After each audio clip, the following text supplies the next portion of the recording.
Samuel Thornton threw his mother's wedding ring into the dirt. 15 years he'd kept it. 15 years waiting for a woman who wanted him, not his land, not his horses, not the empire he'd built from ashes and blood. Every woman in Colorado had tried. Every single one had failed. He was done waiting. The ring lay there in the summer dust, catching the morning light like a broken promise. Sam turned his back and walked toward the barn. He didn't know that 3 miles away, a woman with blood on her sleeve was about to change everything. Subscribe to channel name and turn on notifications so you don't miss how this story ends. Drop a comment telling me which city you're watching from. I love seeing how far these stories travel. The ring had belonged to his mother for 22 years before the outlaws took her life. Sam remembered how it caught the firelight when she stirred the evening stew, how his father would kiss her hand every morning, like she was still the young bride he'd married. He remembered the blood on the cabin floor. He remembered being 14 and alone. Now he stared at the small gold band lying in the dirt of his ranch yard, and he felt nothing. That was the worst part.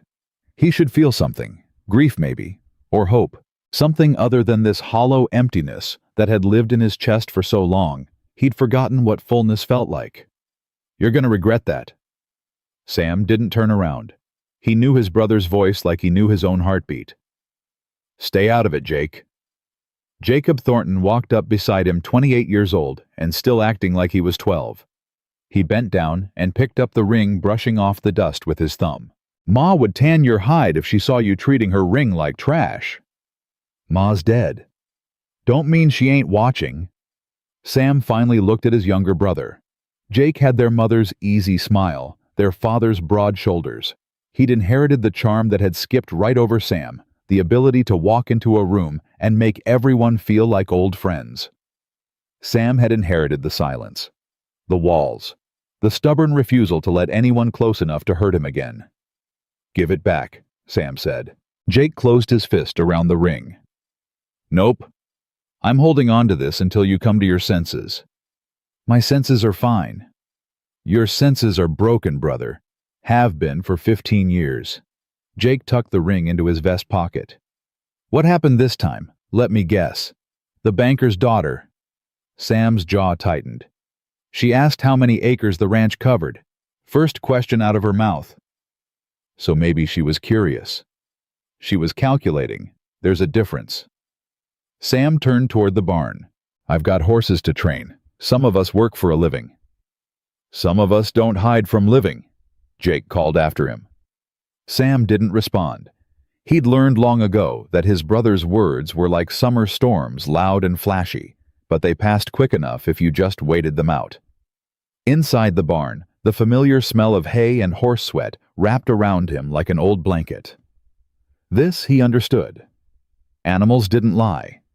They didn't calculate your worth based on your land holdings. They either trusted you or they didn't, and if they didn't, it was because you'd earned their suspicion, not because they wanted something from you.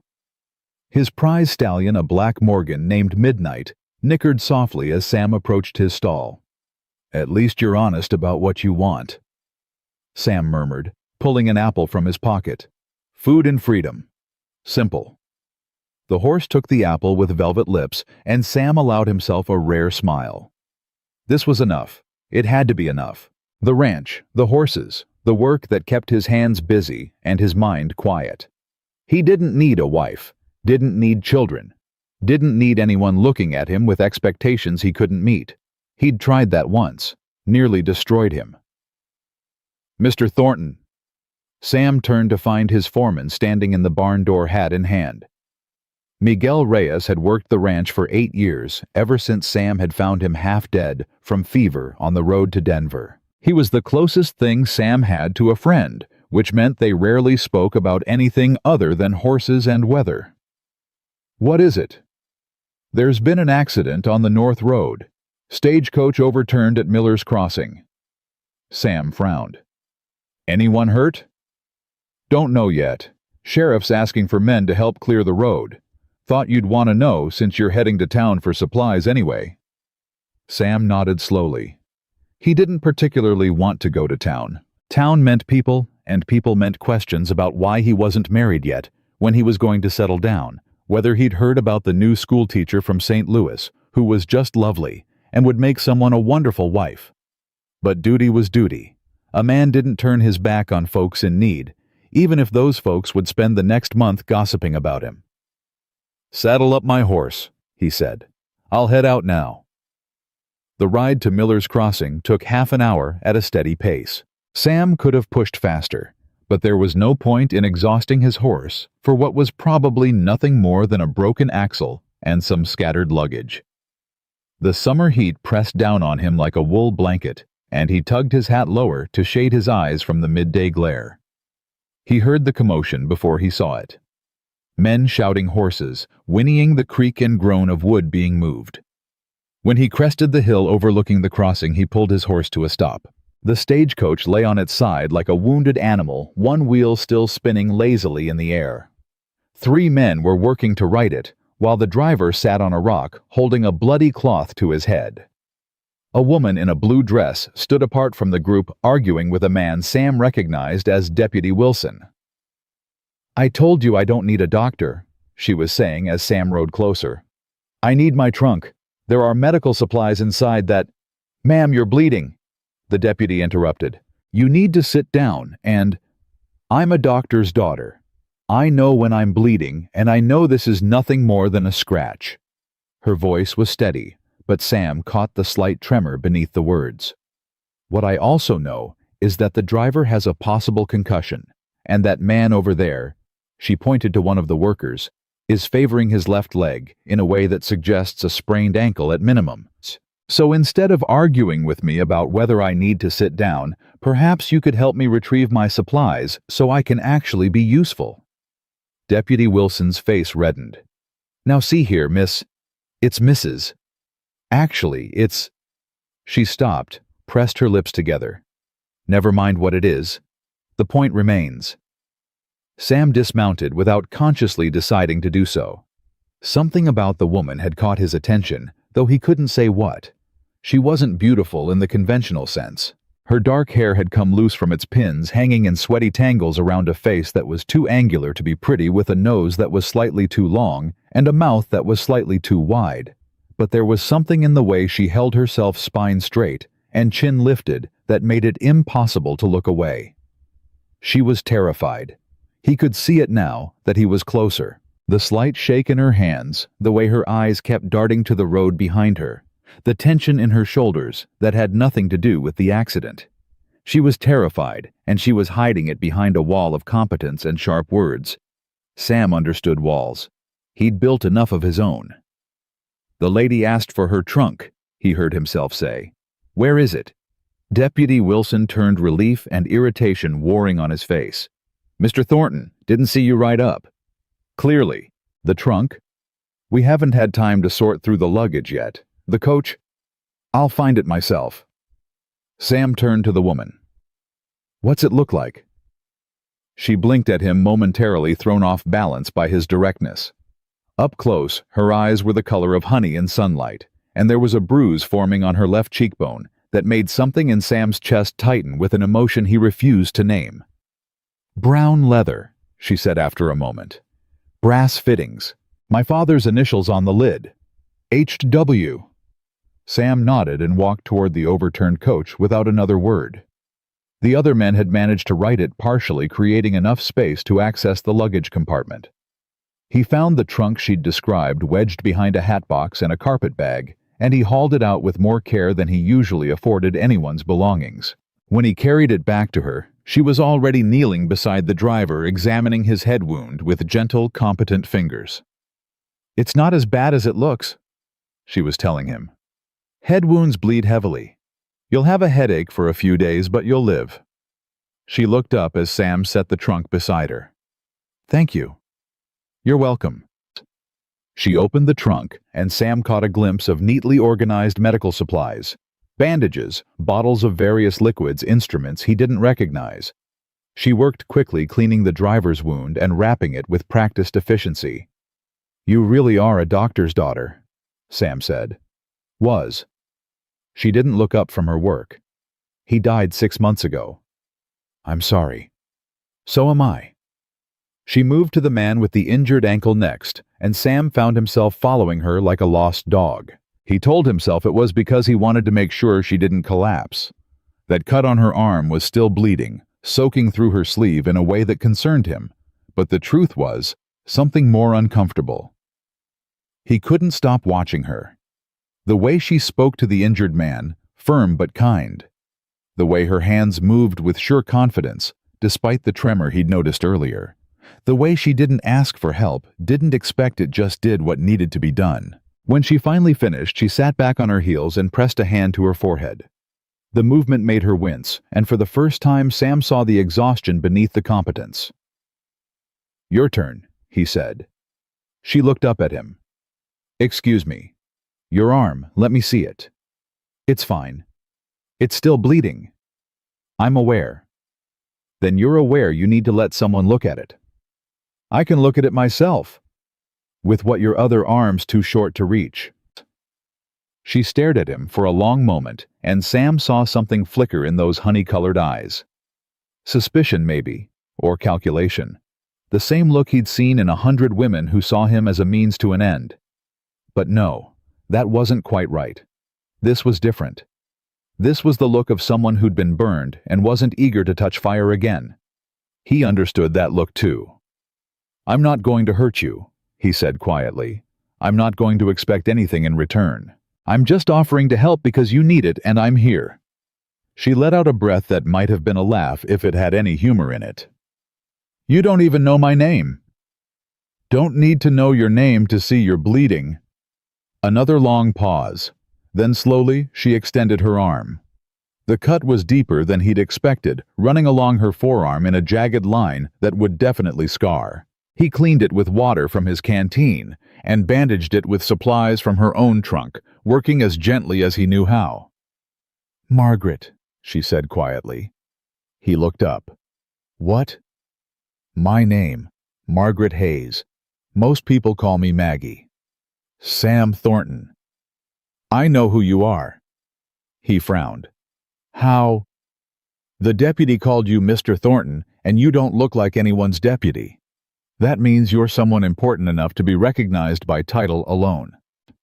She gestured vaguely at his clothes, his horse, the quality of his boots. "Wealthy but not soft. Rancher probably. The largest spread around here belongs to a man named Thornton, so either you're him or you're his brother." Sam felt an unexpected smile tug at the corner of his mouth. "You always this observant." "My father taught me to pay attention. He said observation was half of diagnosis." "Smart man. The smartest I ever knew."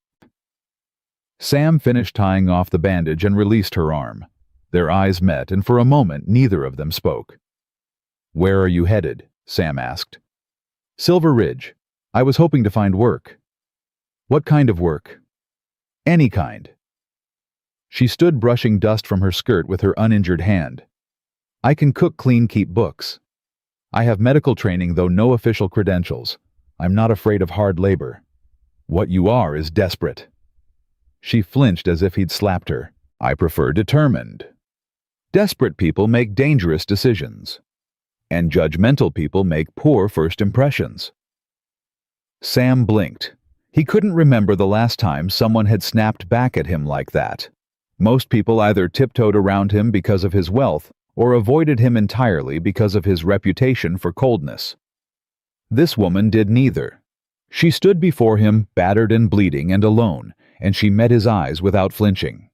"You're right," he said. "That was out of line. I apologize." Now it was her turn to blink. "You apologize? I'm capable of admitting when I'm wrong." "That's rare in a man."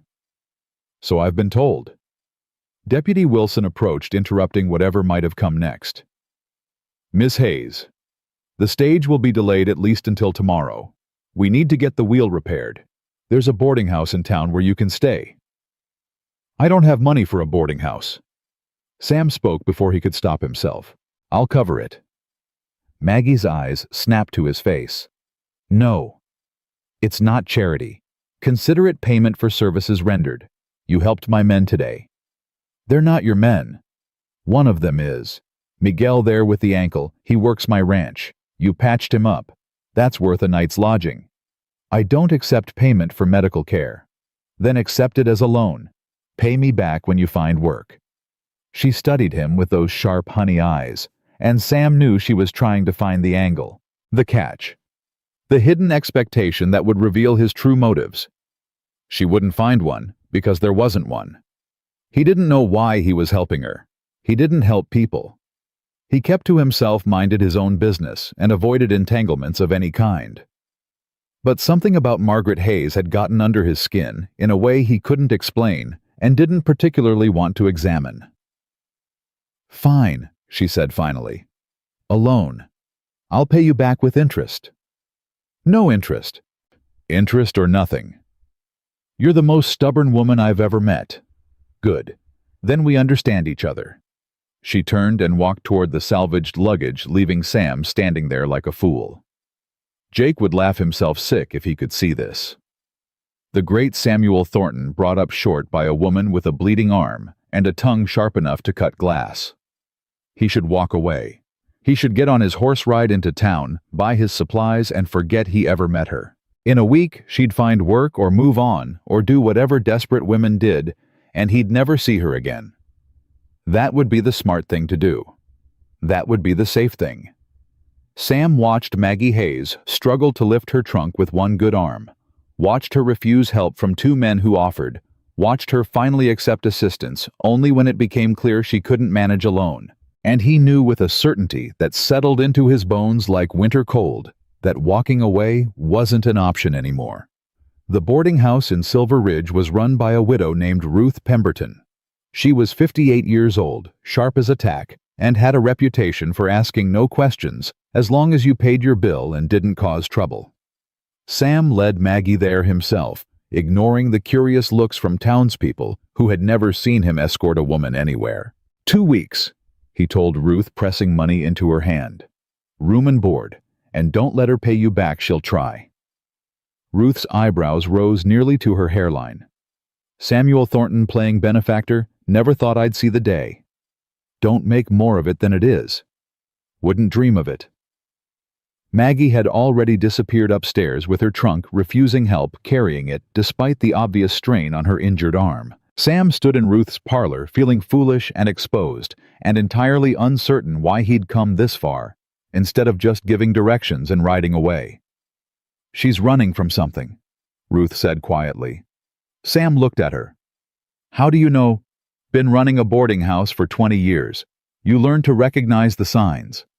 She lowered her voice.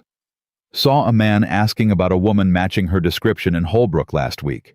Well-dressed, Eastern accent. Not the kind of man who takes no for an answer. Sam's hands curled into fists at his sides. If anyone comes asking about her, I don't know nothing about nobody who stays under my roof. Ruth smiled grimly.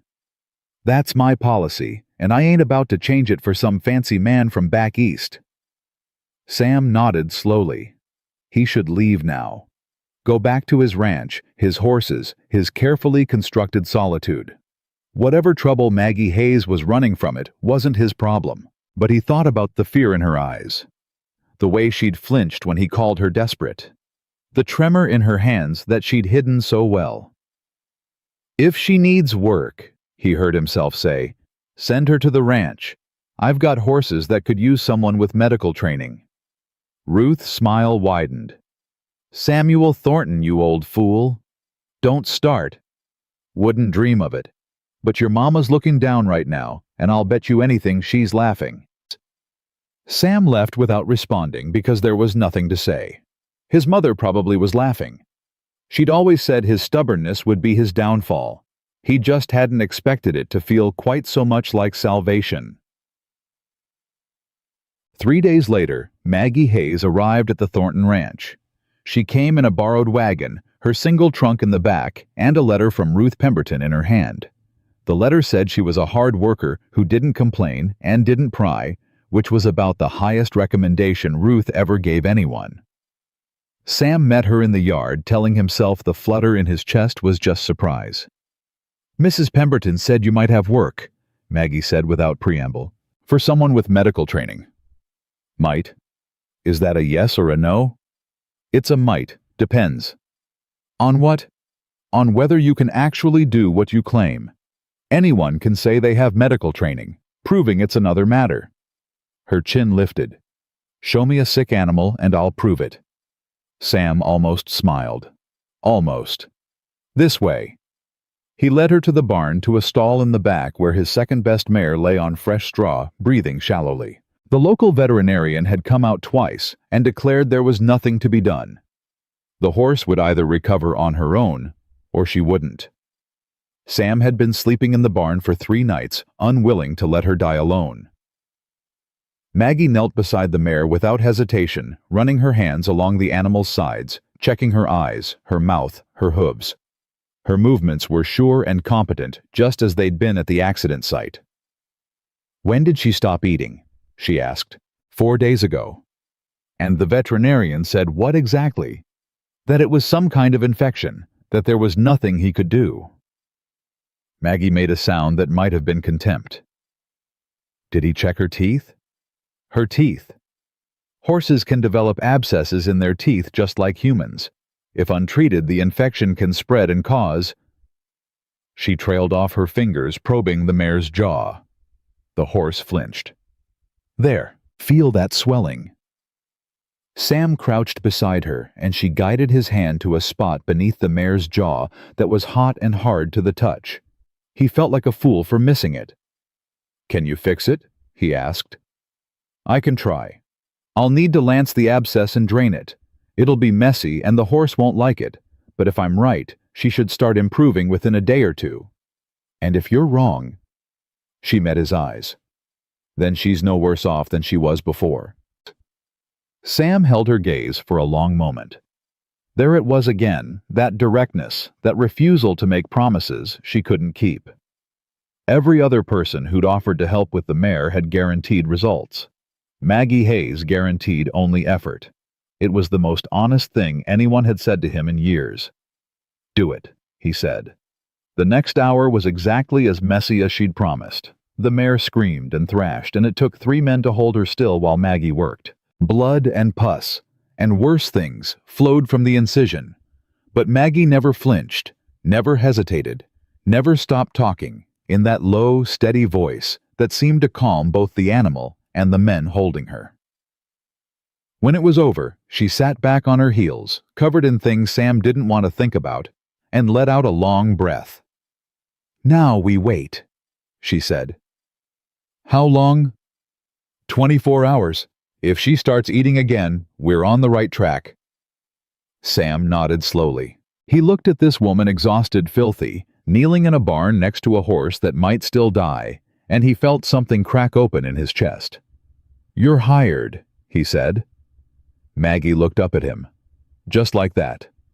Just like that. Room and board, fair wages, and complete respectability.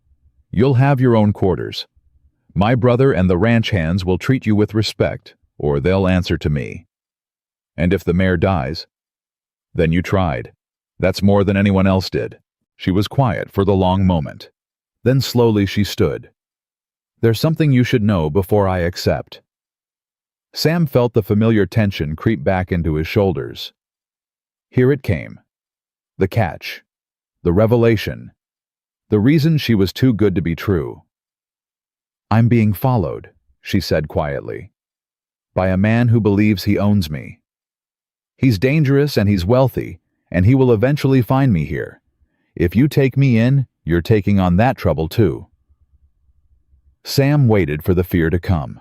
The instinct for self-preservation that should tell him to walk away to protect himself, to maintain the careful distance that had kept him safe for 15 years. It didn't come. Instead, he felt something else entirely, something that felt dangerously like purpose. What's his name? He asked. Victor Ashworth. And what does he want? Maggie's honey eyes hardened. He wants a wife who will give him access to her father's medical research and her family's connections. He wants a woman who will smile and nod and never question him. He wants ownership.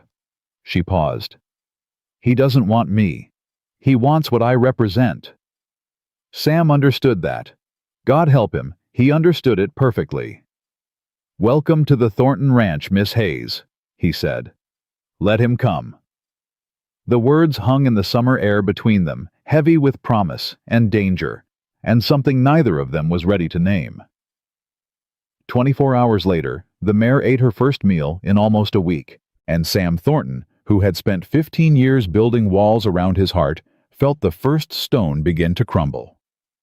The first week passed like water through fingers. Maggie worked from dawn until her hands ached, and then she worked some more. She tended the horses with a devotion that surprised even herself, learning their names and their temperaments, and the particular way each one liked to be touched. Midnight.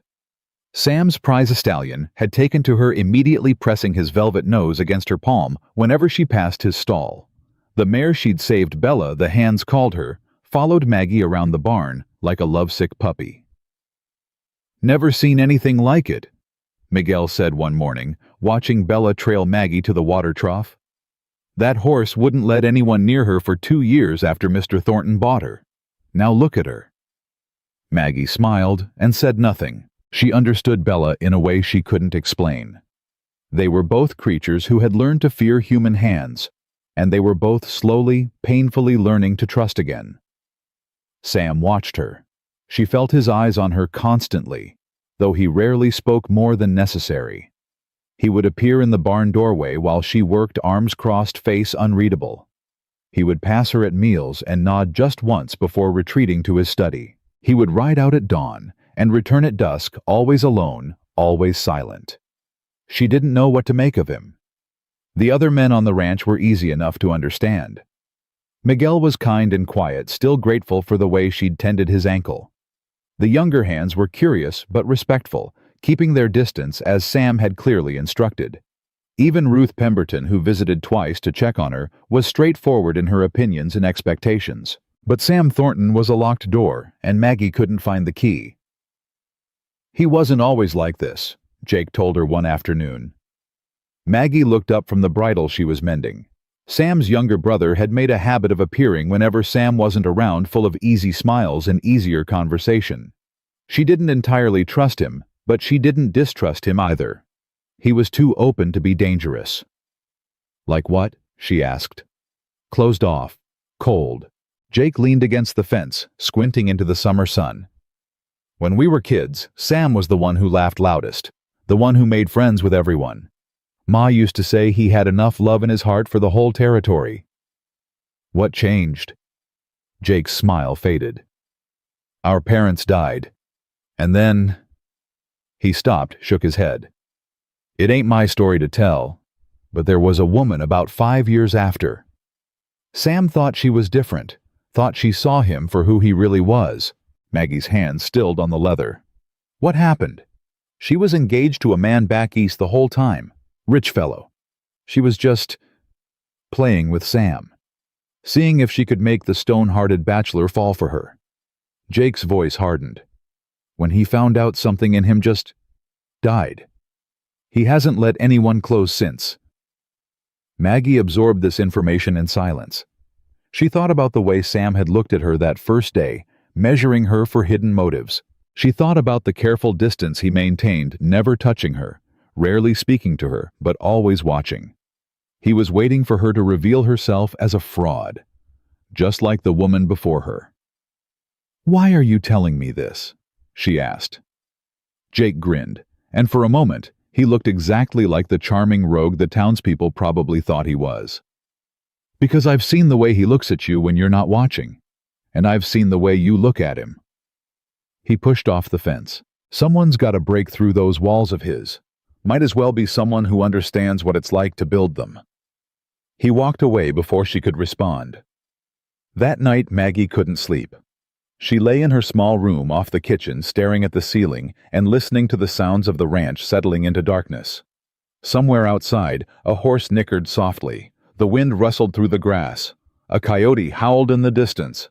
She thought about Victor. She thought about the last time she'd seen him standing in her father's study with that cold smile on his face. Her father had been dead for 3 days. The funeral was the next morning, and Victor had come to inform her that the wedding would proceed as planned, that her father's debts would be forgiven, as part of the arrangement that she should be grateful for his generosity. She remembered the way his hand had closed around her wrist when she'd tried to refuse. The bruises had taken 2 weeks to fade. She'd run that same night, packed one trunk with everything she could carry, and slipped out the back door while Victor dined with her father's colleagues, already dividing up the estate like vultures picking at a carcass. 3 months of running. 3 months of looking over her shoulder. 3 months of waiting for him to find her. And now she was here in a stranger's house, falling for a man who didn't trust her and probably never would. She was a fool. A soft knock at her door made her bolt upright, heart hammering. "Miss Hayes," Sam's voice low and rough. "You awake?" She pulled on her robe and opened the door a crack. "What is it?" "Midnight's acting strange. Won't let anyone near him. Thought you might—" He trailed off, and even in the dim lamplight, she could see the discomfort on his face. Asking for help didn't come naturally to him. "I'll come." The barn was dark except for a single lantern hanging near Midnight's stall. The stallion was pacing, tossing his head, making sounds of distress that sent the other horses shifting nervously in their own enclosures. "Started about an hour ago," Sam said. "I've tried everything. He usually calms down for me, but tonight—" He shook his head. Maggie approached the stall, slowly, keeping her voice soft. "Easy, boy, easy. What's got you so worked up?" Midnight's ears swiveled toward her. He stopped pacing, nostrils flaring. "That's it," she murmured. "That's it. Nothing to be afraid of." She opened the stall door and slipped inside. Sam made a sound of protest, but she ignored him. Midnight stood trembling as she approached, his dark eyes rolling with fear. And then she saw it. "There's a snake," she said quietly. "In the corner. Don't move." Sam went rigid. "What kind?" "I can't tell in this light, but Midnight knows it's there. That's why he's panicking." "I'll get a shovel." "No. Any sudden movement and it might strike." Maggie kept her eyes on the coiled shape in the corner, barely visible in the shadows. "I need you to open the back door of the stall, slowly. Give Midnight an escape route." "And what are you going to do?" "Keep it focused on me." "Like hell you are." "Sam."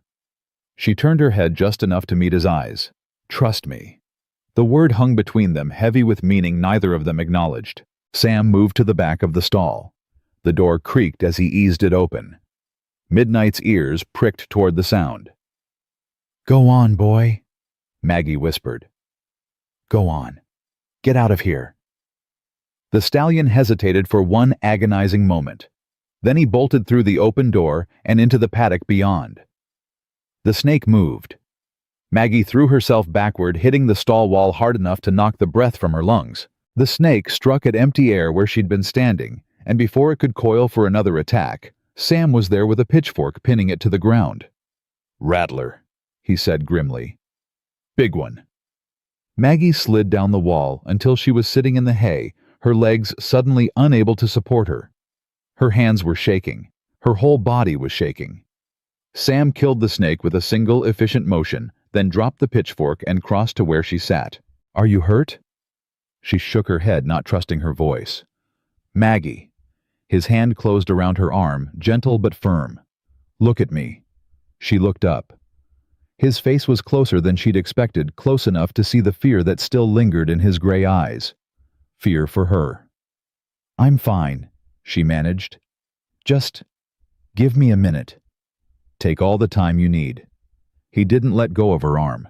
She didn't ask him to. They sat there in the hay, breathing together until the shaking stopped and the world settled back into something resembling normal.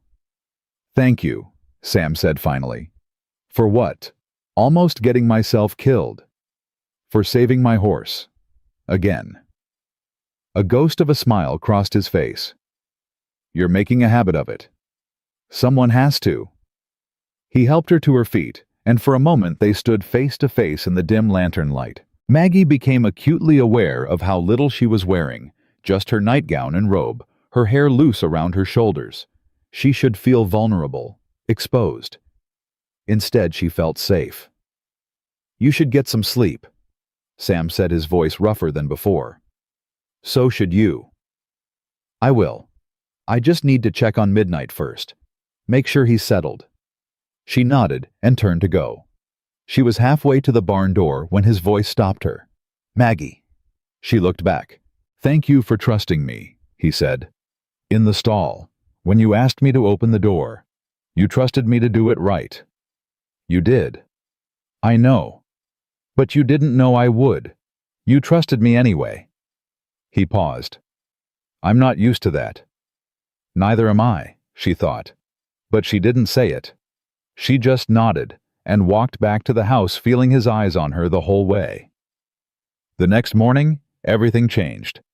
Maggie was hanging laundry when Jake rode up at a gallop, his horse lathered with sweat. Where's Sam? He demanded, barely waiting for the animal to stop before he was out of the saddle. In the north pasture. Why? What's wrong? Jake's face was grim. There's a man in town. Eastern fellow. Expensive suit. Asking questions about a woman who arrived on the stagecoach 3 weeks ago.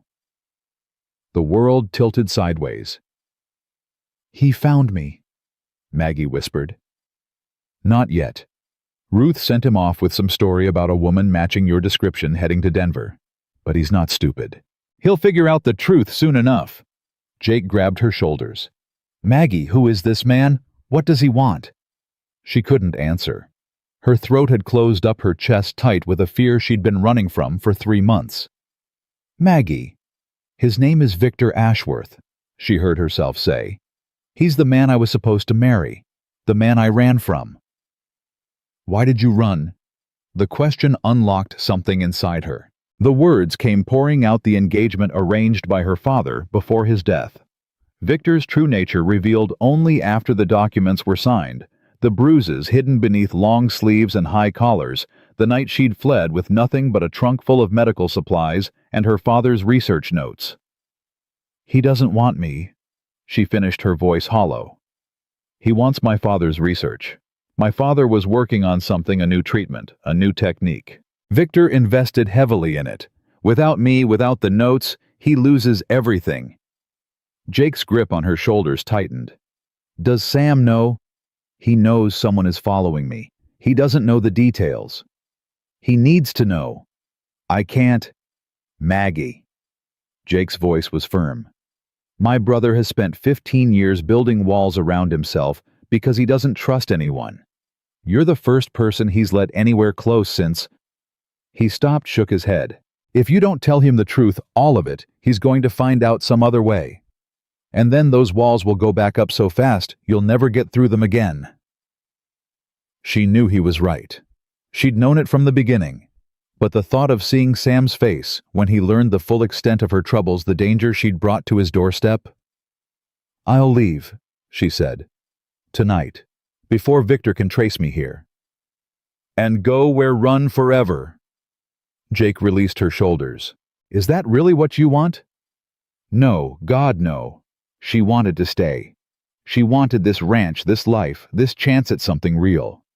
She wanted morning coffee with Sam, and late nights in the barn, and the slow, careful building of trust that felt more precious than anything she'd ever known. She wanted him.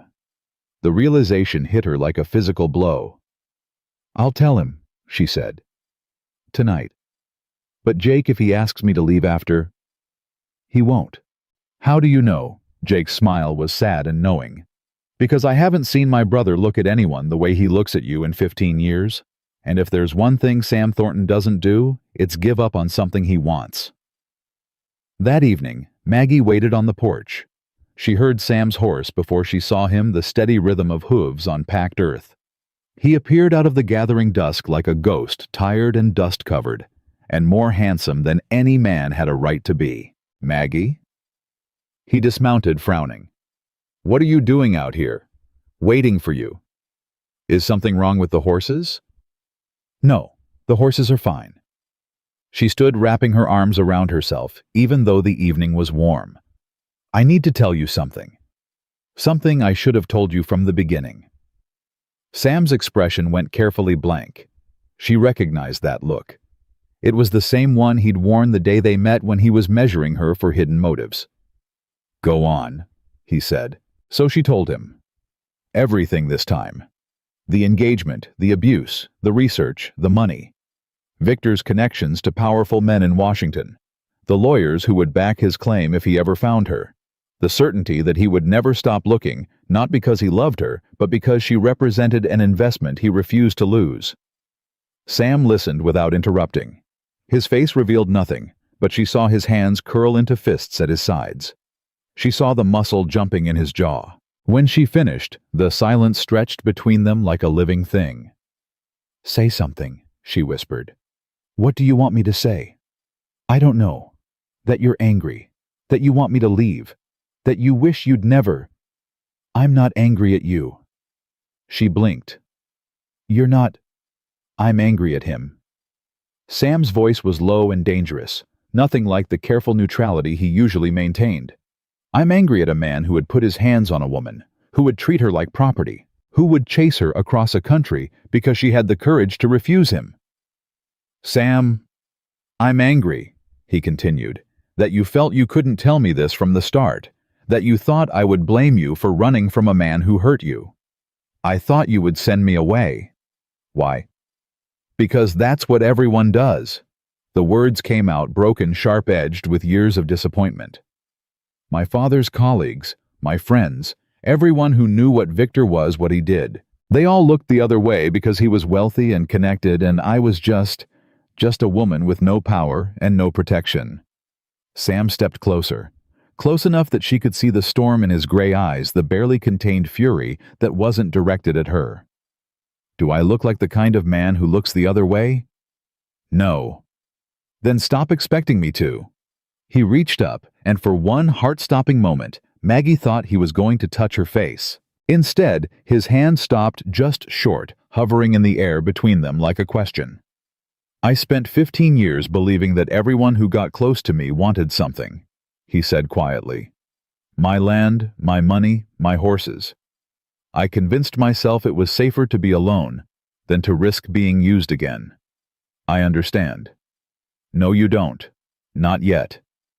His hand dropped to his side. "You're the first person who's ever looked at me like I'm just a man. Not a prize to be won or a conquest to be claimed. Just me. Do you have any idea how terrifying that is?" Maggie's breath caught in her throat. "Yes, I know exactly how terrifying it is." "Good. Then you understand why I'm not going to let you run, why I'm not going to ask you to leave." His jaw tightened. "Victor Ashworth can come. Let him come. But he's not taking you anywhere. Not as long as I have breath in my body. You don't owe me anything. This isn't about owing. This is about—" He stopped, frustrated, searching for words that didn't come easily. "This is about the fact that I haven't slept through the night in 15 years, and last night after you saved midnight, I slept like a dead man. This is about the fact that I catch myself looking for you every time I walk into a room. This is about the fact that you make me want things I stopped letting myself want a long time ago." Maggie couldn't breathe, couldn't think, couldn't do anything but stare at this impossible man who was offering her something she'd never dared to hope for. "I'm not asking for anything," Sam said. "I'm not expecting anything. I just need you to know that whatever comes next, you're not facing it alone. Not anymore." She should say something. Something profound. Something meaningful. Something that matched the weight of what he'd just given her. Instead, she closed the distance between them and pressed her lips to his. It was a brief kiss, barely more than a brush of mouth against mouth. But it sent a shock through her entire body, a jolt of electricity that made her gasp. Sam went absolutely still. She pulled back suddenly, terrified that she'd made a terrible mistake. "I'm sorry," she started. "I shouldn't have—" His hand came up to cup her face, gentle as a whisper. "Don't you dare apologize." And then he was kissing her. Really kissing her. And the world fell away until there was nothing but the two of them, and the summer night, and the impossible, terrifying, wonderful feeling of finally being seen. When they broke apart, both breathing hard, Sam pressed his forehead against hers. "Whatever happens next," he said, "we face it together." "Together," she agreed. In the distance, a coyote howled at the rising moon. And 3 miles away in a hotel room in Silver Ridge, Victor Ashworth stared at a map of the surrounding ranches and smiled. He'd always enjoyed the hunt, and his prey was very, very close. The kiss changed everything and nothing. Sam still rose before dawn. He still worked the ranch with the same relentless focus. He still spoke in short sentences and avoided unnecessary words. But now when their eyes met across the breakfast table, something passed between them that made Maggie's heart stutter.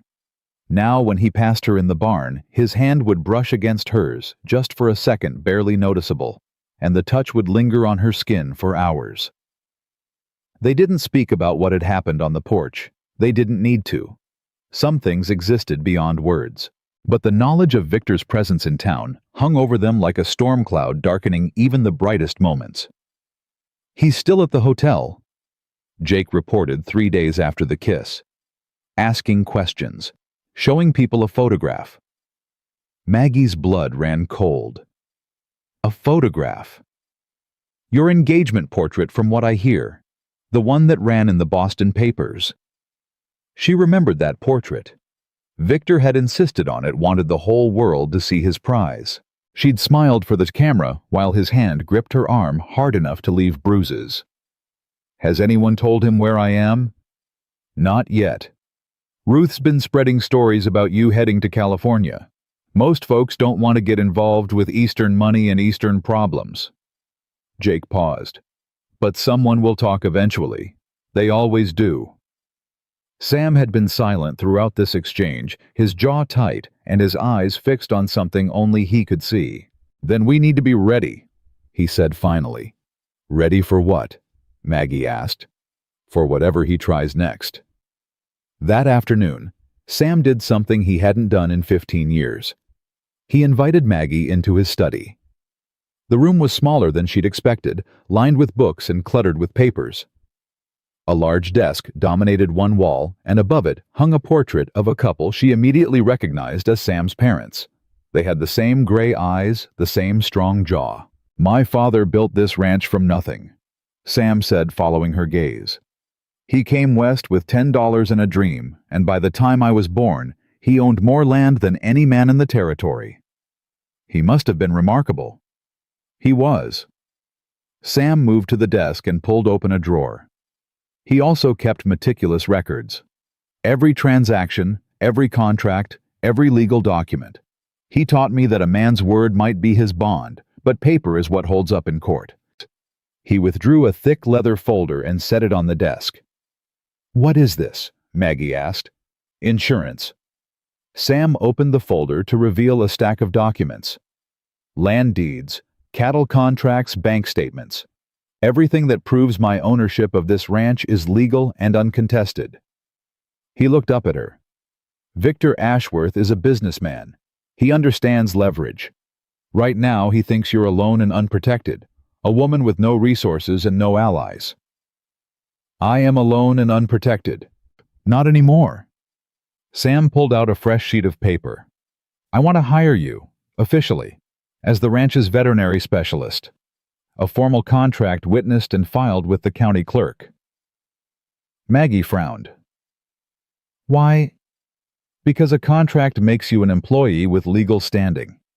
It means Victor can't simply claim you and drag you away. Any dispute would have to go through the courts, and courts take time. Time for us to find another way." "Another way to what?" Sam's eyes met hers. "To stop him, permanently." She stared at him, this man who had spent 15 years avoiding entanglements of any kind, now weaving himself into her troubles with methodical precision. "You've thought about this," she said. "I've done nothing but think about this since Jake told me he was in town." "Why?" The question hung between them. Sam set down his pen and walked around the desk until he stood directly in front of her. "Because 3 weeks ago I threw my mother's ring in the dirt," he said quietly. "I'd given up. On love, on connection, on the possibility that anyone could want me for who I am, rather than what I own. And then you walked into my life with blood on your sleeve and fire in your eyes, and you made me want things I'd stopped believing in. Maggie's throat tightened. Sam? I'm not good at this. At saying what I feel. I've spent too long building walls to know how to tear them down gracefully. He reached up and tucked a strand of hair behind her ear. But I know that I'm not willing to lose you. Not to Victor Ashworth, not to fear, not to anything. So if you'll let me, I'm going to fight for you. Even if you think you don't deserve it. Even if you think it's not worth the trouble. It's not about what I deserve. It's about what you'll lose. What will I lose? Everything. Her voice cracked. Victor has connections to senators, to judges. He could destroy your reputation, challenge your land rights, make your life a living hell. Let him try. You don't understand. I understand perfectly. Sam's hands came up to frame her face. I understand that a man who hurts women is a coward. I understand that cowards rely on fear to maintain their power. And I understand that fear only works if you let it. His thumbs brushed away tears she hadn't realized she was crying. I spent 15 years letting fear control me. I'm done. Are you? She wanted to argue, wanted to list all the reasons this was a terrible idea, all the ways it could go wrong, all the damage Victor could inflict. But looking into Sam's gray eyes, seeing the determination there, the absolute refusal to back down, she felt something shift inside her. Maybe she was done too. Okay, she whispered. Okay, what? Okay, I'll sign your contract. Okay, I'll stay. Okay, I'll let you fight for me. She took a shaky breath. But I'm fighting too. I'm not going to hide behind you and wait for someone else to save me. Sam smiled a real smile, the kind that transformed his whole face. I wouldn't expect anything less. He kissed her then slow and deep, and for a few precious moments, the rest of the world ceased to exist. The contract was signed that evening with Jake and Miguel as witnesses. Official and legal, Jake declared, blotting the ink. Miss Margaret Hayes, veterinary specialist employed by the Thornton Ranch. Salary room and board. It feels strange, Maggie admitted. Signing a paper to prove I belong somewhere. Paper doesn't prove anything, Sam said. It just makes it harder for people to pretend otherwise. The next morning, Victor Ashworth came to the ranch. Maggie was in the barn when she heard the hoofbeats. 2 horses moving fast. She set down the brush she'd been using on Bella's coat and moved to the door, her heart already pounding. Sam was crossing the yard from the main house, Jake falling into step beside him. Their postures were casual, but Maggie had learned to read them well enough to see the tension in their shoulders, the readiness in their stride. Victor dismounted with the easy grace of a man accustomed to fine horses and finer things. He was exactly as she remembered, tall, silver-haired, handsome, in a cold, polished way. His companion was a younger man, in a deputy's uniform, looking uncomfortable and out of his depth. Mr. Thornton, I presume? Victor's voice carried across the yard, smooth as silk. I'm Victor Ashworth. I believe you have something that belongs to me. This is private property, Sam replied, his voice flat. State your business or leave. My business is simple. I'm looking for my fiancée, a woman named Margaret Hayes. I have reason to believe she's been working here under false pretenses. Maggie's nails dug into her palms. She wanted to run, wanted to hide, wanted to be anywhere but here. But Sam's words echoed in her mind. Fear only works if you let it, and she forced herself to step out of the barn and into the sunlight. Hello, Victor. His eyes found her immediately, and something flickered across his face. Surprise, perhaps, or satisfaction, the look of a hunter who had finally cornered his prey. Margaret, thank God. He started toward her. I've been worried sick. When you disappeared, I didn't disappear, I left. You were distraught. Your father's death, the stress of the arrangements. I understood. I forgave you. He was still moving, closing the distance between them. But it's time to come home now. We have a wedding to plan. Sam stepped into his path. The lady said she left, Sam said quietly. Seems to me that means she doesn't want to be found. Victor's smile didn't waver, but his eyes went hard. This is a private matter between me and my fiancée. She's not your fiancée. She's my employee. Employee. Victor laughed a cold sound that made Maggie's skin crawl. Is that what she told you? Did she also tell you about the engagement contract her father signed? The dowry. I paid the legal obligations she's running from. I told him everything, Maggie said, including the parts you conveniently leave out. And what parts would those be? The bruises, the threats, the way you made sure I had nowhere to turn when my father died.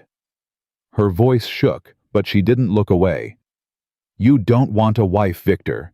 You want a possession. Victor's mask slipped for just a second, long enough for Maggie to see the rage beneath. Long enough for Sam and Jake to see it too. Margaret, you're clearly confused, Victor said, his voice tight with controlled anger. The grief has affected your mind. Deputy Wilson here can attest that I've come to bring you home for medical treatment. I'm a doctor's daughter. I don't need medical treatment. You need help.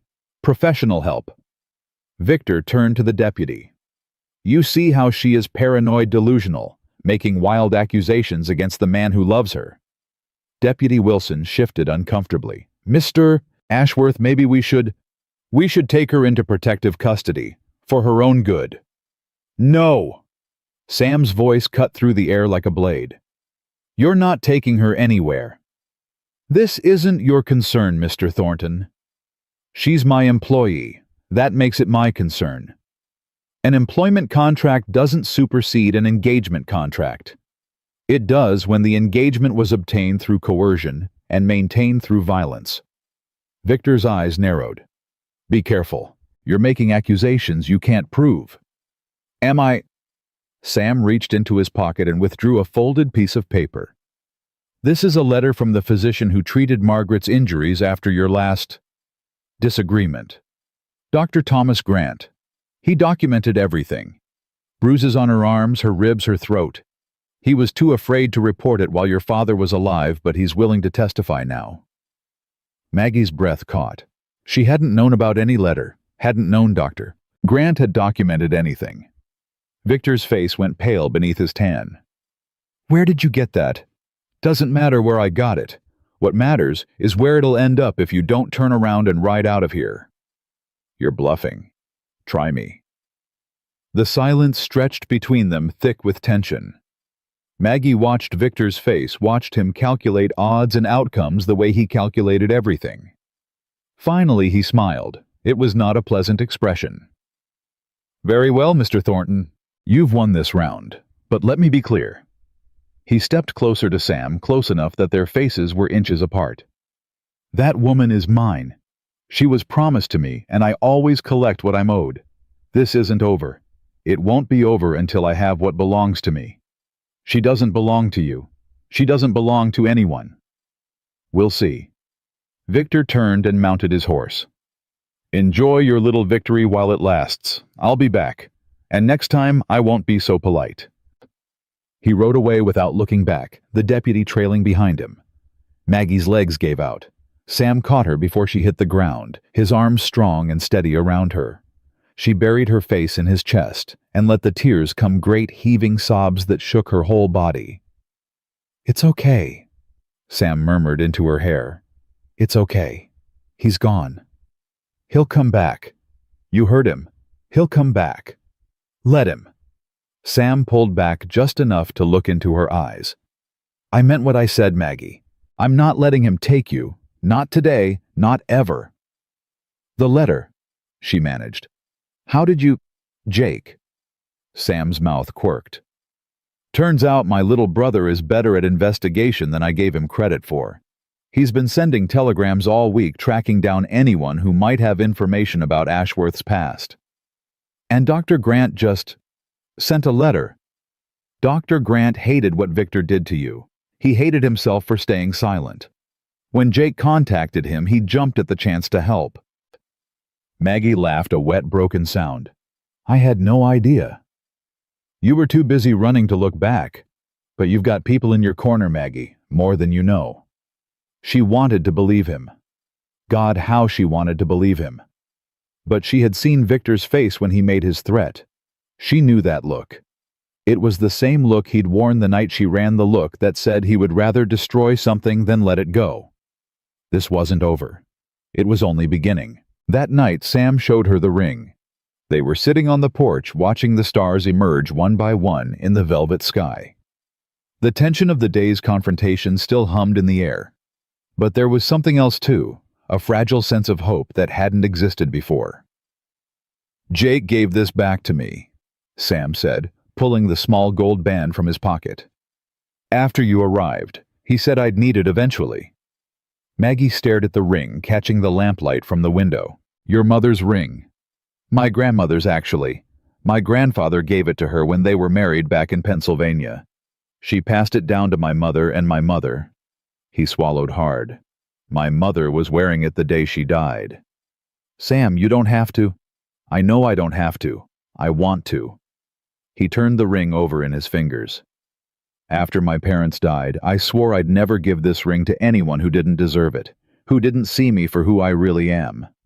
And you've been waiting 15 years. 15 years?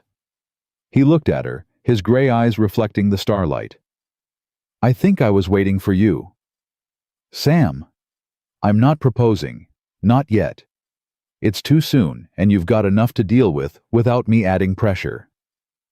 He pressed the ring into her palm. "But I want you to hold on to this, as a promise. When this is over, when Victor is gone and you're safe, I'm going to ask you to marry me. And this ring will be part of that question." Maggie's hand closed around the gold band. It was warm from his touch, small and perfect, and weighted with more meaning than she could comprehend. "What if I say no? Then you say no, and I'll respect that, but at least I'll have tried." He smiled that rare, beautiful smile that transformed his whole face. "I'm done being afraid to try." She leaned into him, resting her head against his shoulder. "I'm not afraid anymore either," she whispered. "Not with you." They sat there until the moon rose, two people who had been broken by life, learning how to be whole again. But the peace wouldn't last. At midnight, Jake burst through the door with news that would change everything. "The hotel!" He gasped out of breath from running. "Victor's not there. Hasn't been since this afternoon." Sam was on his feet instantly. "Where did he go?" "I don't know, but I found something else." Jake held up a telegram. "He's been sending messages to someone in Denver. Someone connected to the territorial government." "What kind of messages?" "Legal motions, land disputes. He's not just coming after Maggie anymore, Sam." Jake's face was grim. "He's coming after the ranch." Maggie's blood turned to ice. Victor hadn't left. He'd been planning, and they had no idea what he was planning to do. The telegram changed everything.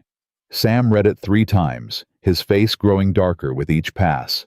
Jake stood by the door, still breathing hard, while Maggie clutched the ring in her palm like a lifeline. "He's claiming my father stole his land," Sam said finally, his voice flat with disbelief. "Says the original survey was fraudulent. That the Thornton Ranch was built on property that rightfully belongs to the Ashworth family." "That's insane!" Jake exploded.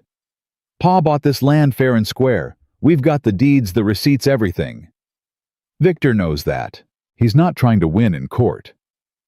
Sam set down the telegram. "He's trying to tie us up in legal proceedings long enough to bleed us dry. Lawyers cost money. Court appearances cost time. If we're fighting to keep the ranch, we can't focus on protecting Maggie." Maggie felt sick. "This is my fault." "Don't," Sam said sharply. "Don't you dare blame yourself for his evil." "But if I hadn't come here—" "If you hadn't come here, I'd still be a bitter fool throwing my mother's ring in the dirt." Sam crossed to her and took her hands. "Victor Ashworth is doing this because he's a monster. That's not your fault. That's his nature." "What do we do?" Jake asked. Sam was quiet for a long moment. When he spoke, his voice was calm, but Maggie could see the fury burning beneath. We find proof. Real proof. Victor's not as clean as he pretends to be. Nobody with that much money and that few scruples gets through life without leaving a trail. He looked at his brother. You've been digging into his past. Keep digging.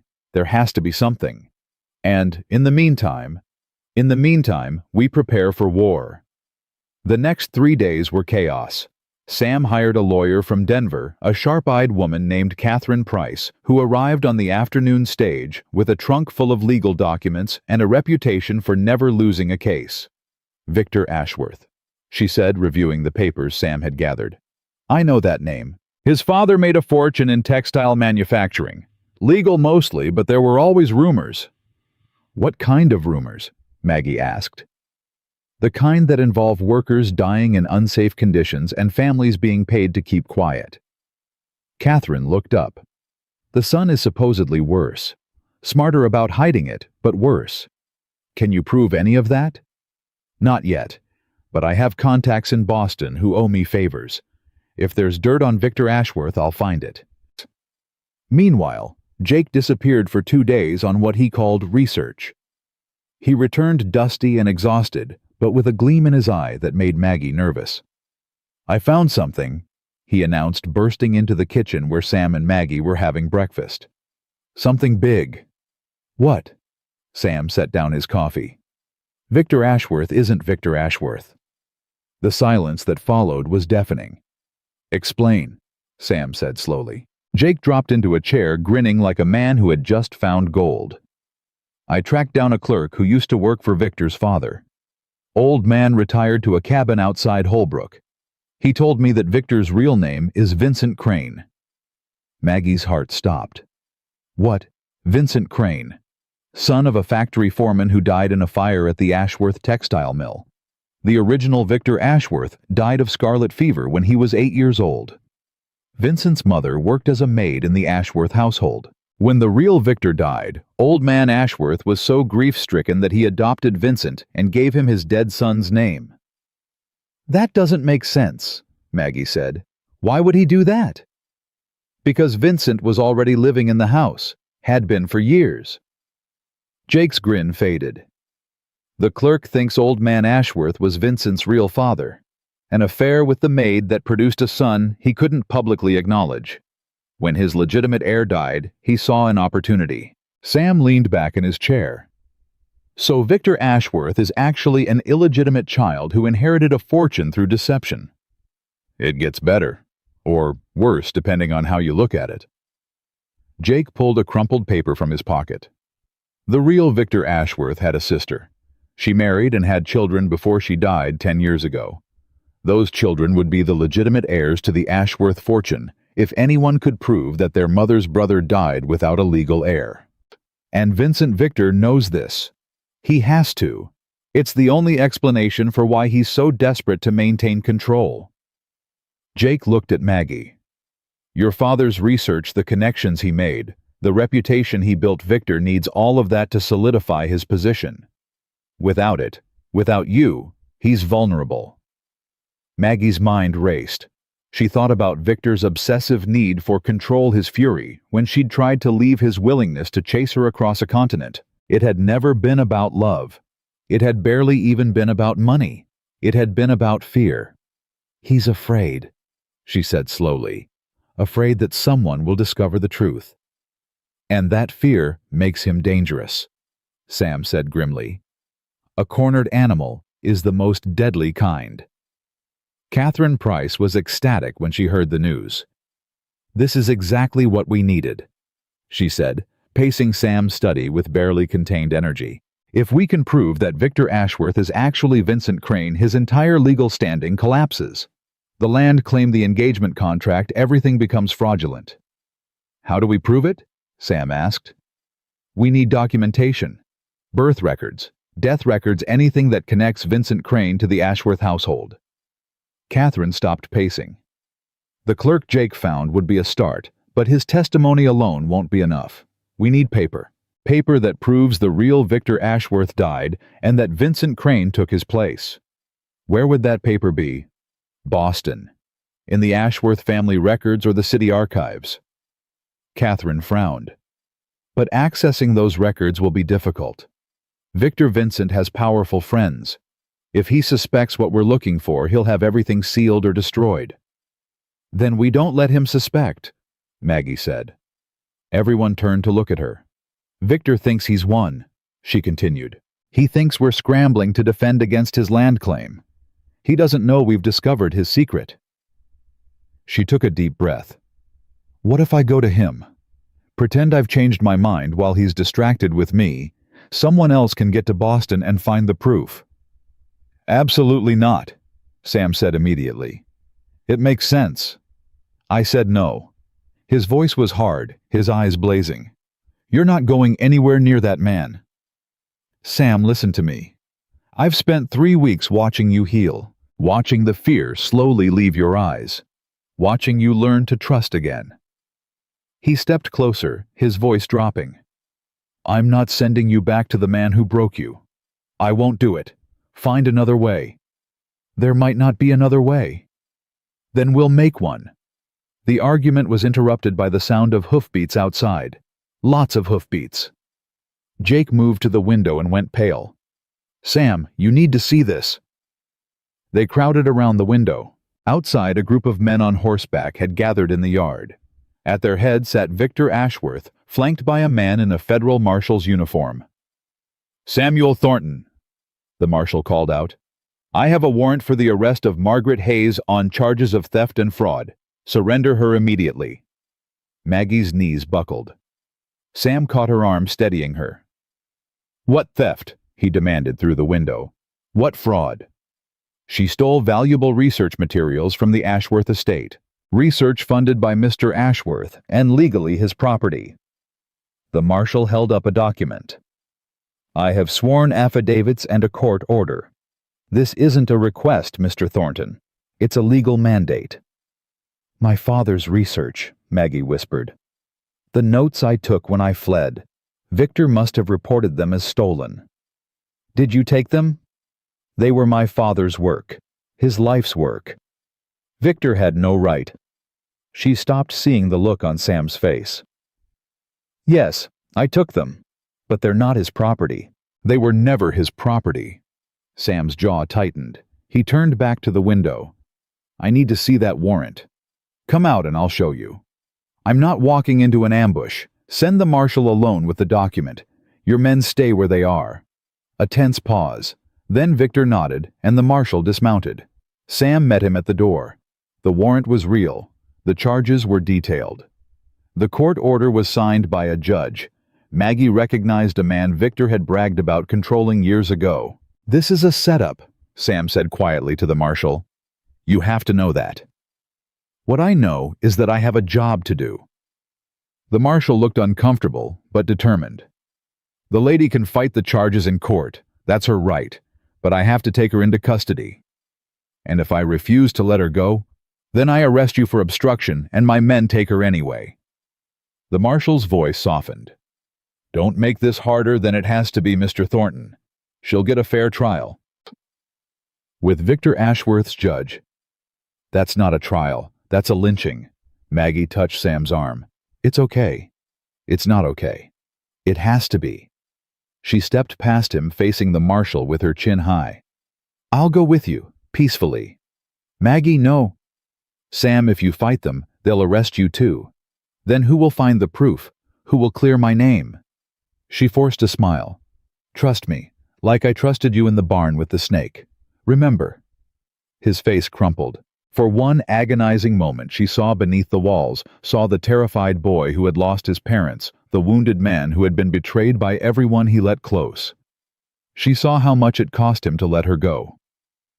I'll find you, he said hoarsely. Whatever it takes. I'll find you, and I'll bring you home. I know you will.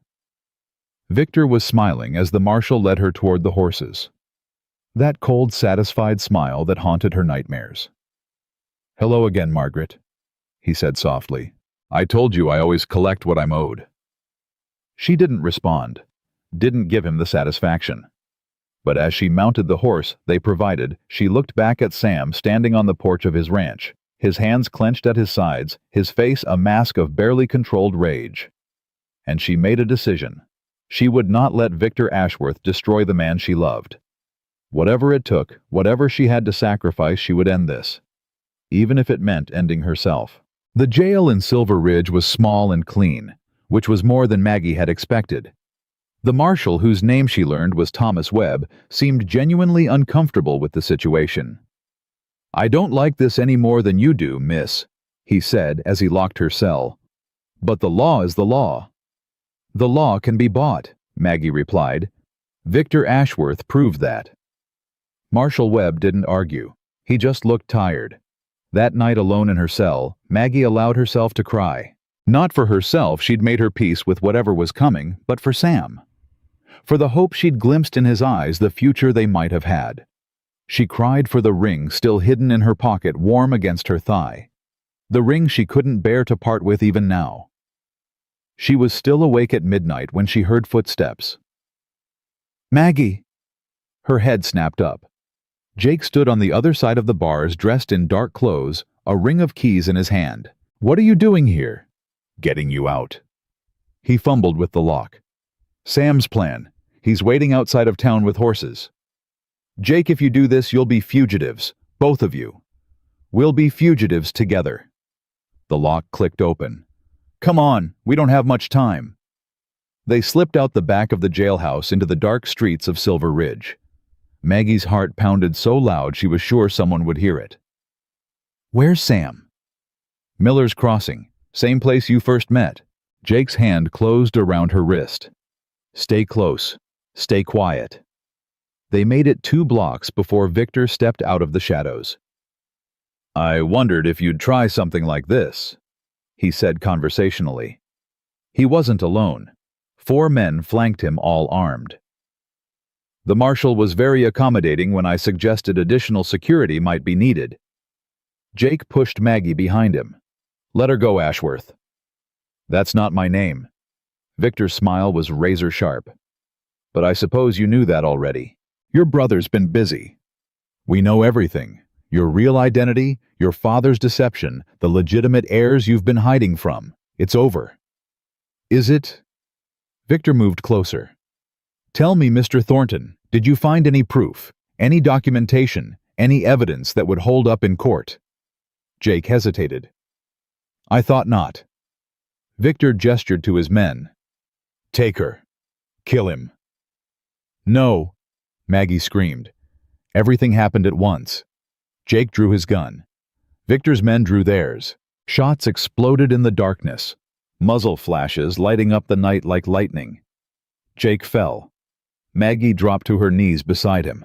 Blood spread across his shirt, dark and terrible. His eyes were wide with shock. Jake, look at me." "Maggie." His voice was weak. "Run. You have to run. I'm not leaving you." "Tell Sam." He coughed and blood bubbled at his lips. "Tell him I'm sorry. For everything. Tell him yourself. You're going to be fine. You're going to—" His hand went limp in hers. "No." The word tore out of her like a scream. "No, no, no." Victor's men grabbed her arms, dragging her away from Jake's body. She fought like a wild thing, scratching, biting, kicking. It didn't matter. There were too many of them.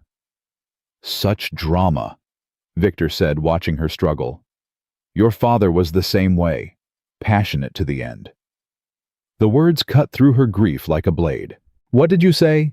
Did you really think your father died of natural causes?" Victor leaned close enough that she could smell his cologne, see the madness dancing in his eyes. "He was going to cut me out of the research, going to take everything I'd invested and give it to some university. I couldn't allow that." "You killed him." "I expedited his passing. Heart attacks are so common in men his age." Victor shrugged. "Just like tragic accidents happen to people who ask too many questions. Your new friends, for instance." Horror washed through her. "You're going to kill Sam." "I'm going to take everything he has. His ranch, his reputation, his brother's life." Victor's smile widened. "And then I'm going to make you watch while I destroy everything he ever cared about." That's the price for humiliating me, Margaret. That's what happens when you run." She stopped struggling, stopped fighting, let her body go limp in the grip of Victor's men. "You're right," she said quietly. Victor's eyebrows rose. "I beg your pardon." "You're right. I can't beat you. I can't escape you. I can't protect anyone from you." She lifted her eyes to his. "But I can tell you where the proof is. The documentation that exposes who you really are. I can give you that, and you can destroy it, and this can all be over." "Why would you do that?" "Because I'm tired of running. I'm tired of watching people die for me." Her voice cracked. "I just want it to stop. Please, just make it stop." Victor studied her for a long moment. She could see him calculating, weighing the risks and rewards. "Where?" he finally asked. "Not here. I'll show you. But you have to promise, you have to swear that you'll leave Sam alone. That once you have what you want, you'll go back to Boston and never touch him or his ranch." "You're in no position to bargain." "Then kill me. Kill me right here and never find out where those documents are. Because I'm the only one who knows Victor. I'm the only one who can save you." The lie came easily. She had no idea where the proof was, didn't even know if it existed, but she saw the flicker of doubt in Victor's eyes, the fear that had driven him for so long. He believed her. "Very well," he said. "Show me."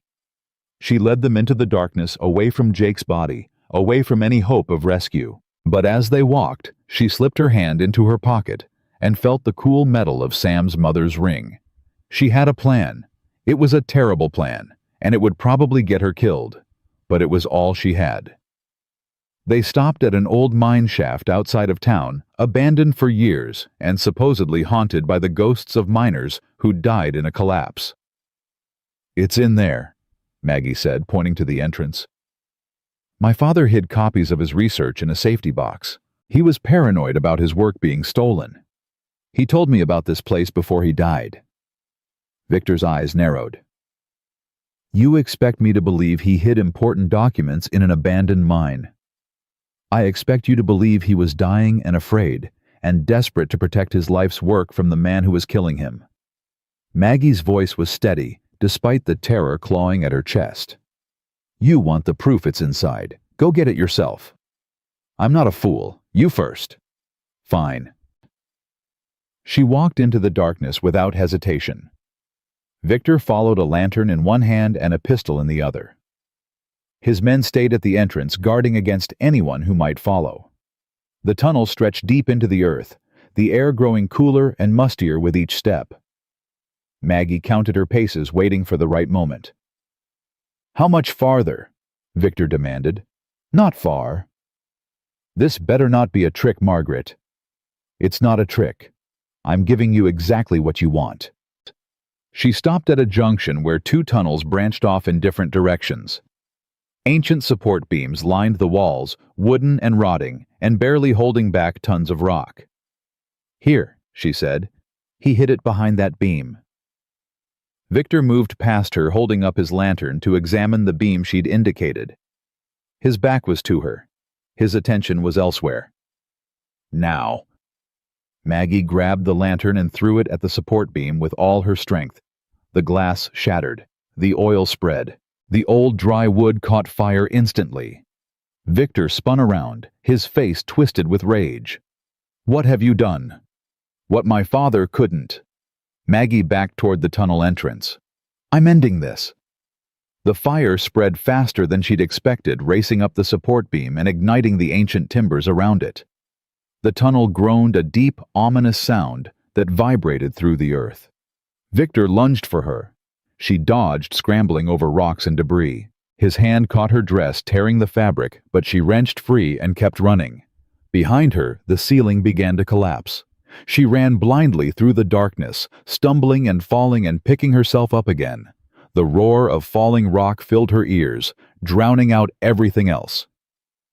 Victor's screams, her own heartbeat, the desperate prayer she was whispering over and over. She saw light ahead, the entrance, safety. 10 feet, 5 feet, 2 feet. She burst out of the tunnel just as the entire structure collapsed behind her. The noise was deafening, a thunderous avalanche of stone and earth that seemed to shake the whole world. Dust billowed out of the entrance, choking her, blinding her. Victor's men stood frozen, staring at the destruction. Then one of them raised his gun. "You killed him," he snarled. "You killed him, you." The shot never came. Instead, there was the sound of hoofbeats, dozens of them. And then Sam was there, riding at the head of what looked like half the men in Silver Ridge. Miguel was with him, and Ruth Pemberton, and a dozen others Maggie didn't recognize, but who all carried weapons and looked ready to use them. "Put down your guns," Sam ordered. "Now." Victor's men hesitated. Then slowly they complied. Sam was off his horse and at Maggie's side in seconds. His hands ran over her, checking for injuries while his eyes searched her face. "You're alive," he breathed. "Thank God you're alive." "Jake," she managed. "Victor shot him. I couldn't. I tried to stop the bleeding, but—" Sam's face went gray. "Where?" "Behind the jailhouse." "Sam, I'm so sorry. I'm so sorry."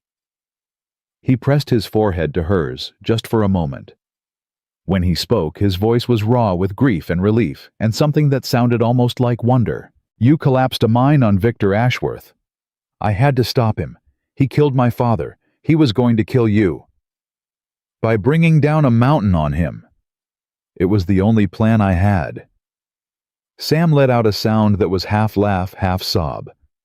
"God help me, I love you." "I love you too." She pulled back to look at him.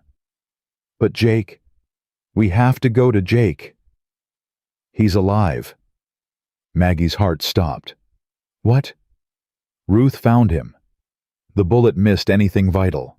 He's at the docks right now, cursing a blue streak and demanding whiskey." Sam's eyes glistened. "He's going to be okay, Maggie. He's going to be okay." She collapsed against him, too overwhelmed to speak. Around them, the townspeople secured Victor's men and began the grim work of excavating the mine entrance. If Victor had survived, which seemed impossible, they would find him. If he hadn't, they would at least find his body.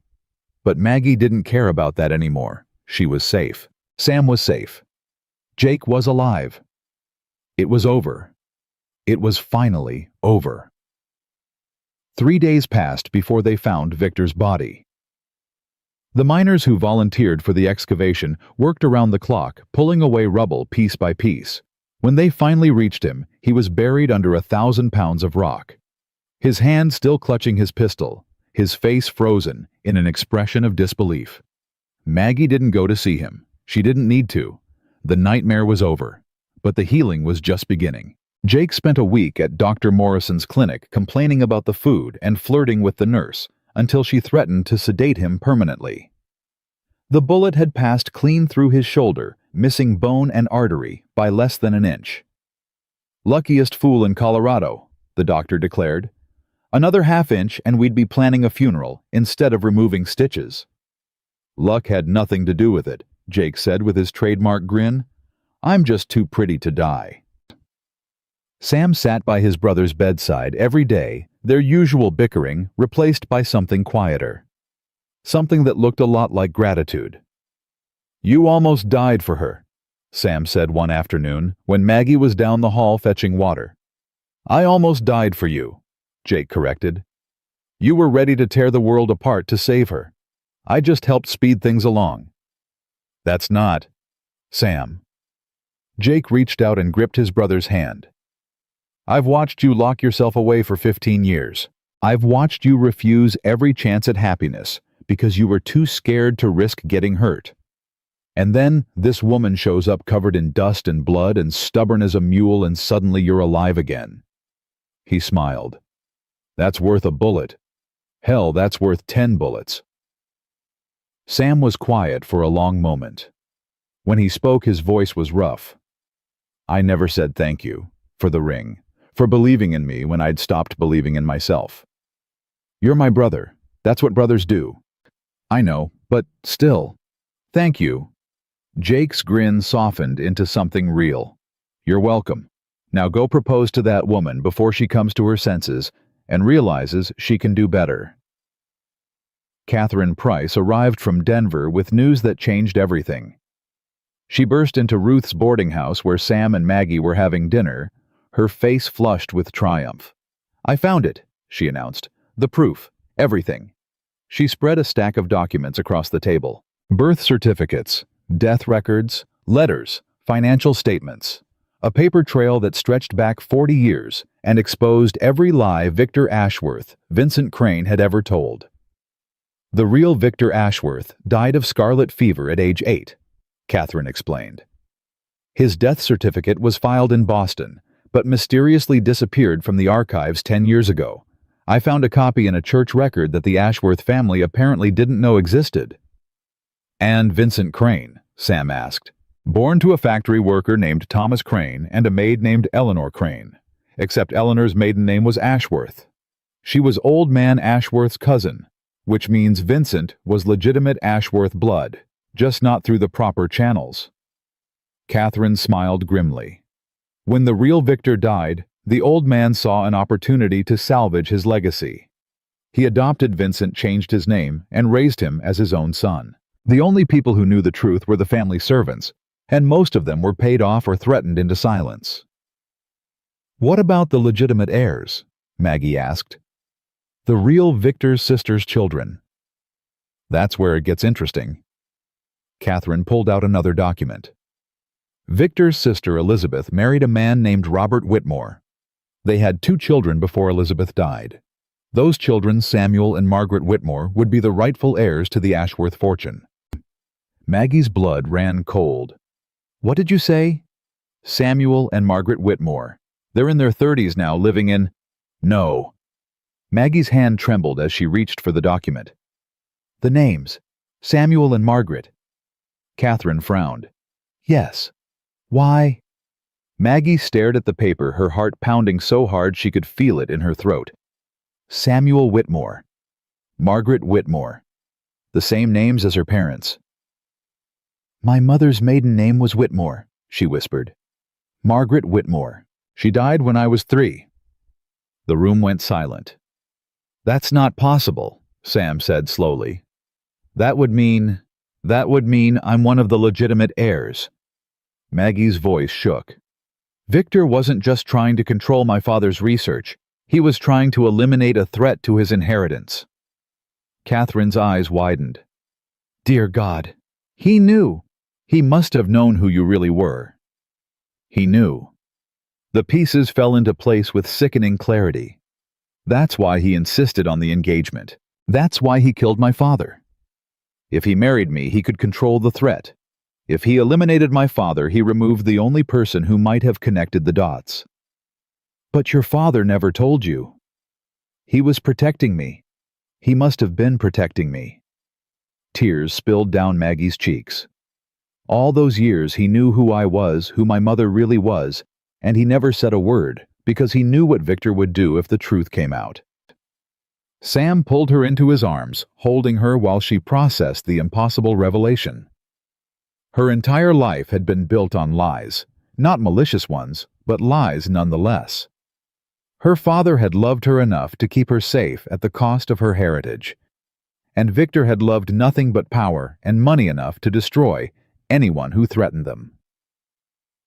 "What happens now?" Sam asked Catherine over Maggie's head. "Now?" Catherine gathered the documents with careful precision. "Now we take this to the courts. With Victor dead and this evidence in hand, the Ashworth estate reverts to its rightful heirs, which means Maggie inherits a fortune," Sam finished. Maggie pulled back, wiping her eyes. "I don't want it." "What?" "I don't want his money. I don't want anything that came from that family." Her voice was fierce despite the tears. "My father spent his whole life trying to escape that legacy. He built something real, something good with his own hands. I'm not going to dishonor that by claiming blood money." "Maggie, I could what? Buy a mansion, hire servants, become exactly the kind of person Victor wanted me to be." She shook her head. "No, give it to charity. Give it to the workers who suffered in those factories. Give it to anyone who needs it more than I do. But I don't want a single penny." Catherine looked at her with something like admiration. "You're certain?" "I've never been more certain of anything in my life." Sam's arms tightened around her. "That's my girl." The legal proceedings took 2 months.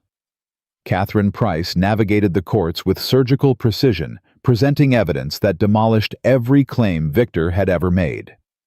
The land dispute against Sam's ranch was thrown out. The theft charges against Maggie were dropped. The engagement contract was declared void due to fraud and coercion, and the Ashworth fortune, all $30 million of it, was placed in a charitable trust administered by a board that Maggie personally selected. The money would fund hospitals, schools, and worker protection programs across the country. "You're giving away a kingdom," Jake observed one afternoon as Maggie signed the final documents. "I'm building something better," she replied, "something that can't be used to hurt people." "Pa would be proud," Sam said quietly. "He always said the measure of a person wasn't what they took, but what they gave." "Your father sounds like he was a wise man." "He had his moments." The ranch flourished that summer. With the legal troubles behind them, Sam threw himself into the work with renewed energy.